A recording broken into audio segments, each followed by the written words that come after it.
I was pregnant at 15 and I was confused. I felt alone. I felt like I didn't have community. At one point I got kicked out of home. And so I didn't have a place to stay. And in my community, Ramona Brooks took me in and she took care of me. And she just poured all into me, like day in and day out.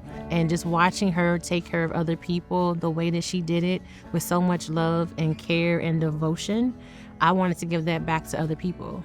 I don't foster traditional kids. I think people don't know there's a difference between a traditional foster kid and a therapeutic foster kid.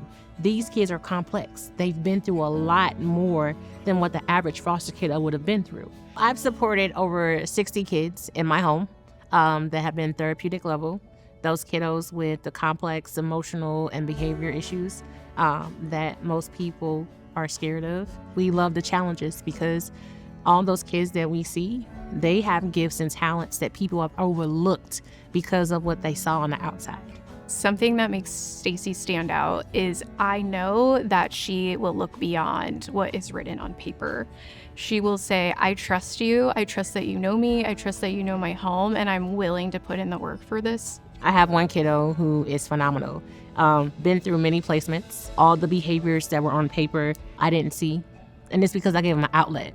Very artistic, does well in art. He makes an art piece probably almost every day. If you ask the previous person that had him, they wouldn't be able to tell you any of those things because they never gave him a chance. They never saw any of that. All they saw was what was on paper.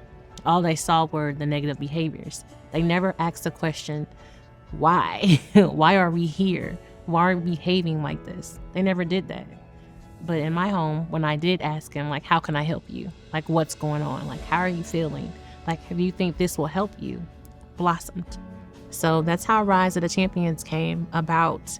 My first initiative was making sure that people honored the people that took care of the kiddos.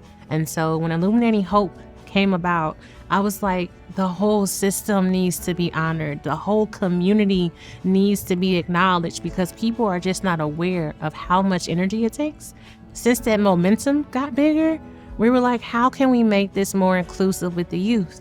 And so that's how the youth conference came up, Rise Up Youth Conference, and that was even more beautiful. She really understands the need for advocacy and sort of how the system works, and so she's better able to show up for the children and families that she serves, and she is like fierce about it. She will knock on whatever door she needs to knock on. She will email whoever she needs to email, and I think that's something that makes her so special and so great at what she does, and really shows the kids that she is in it for the long haul and cares about them as a human.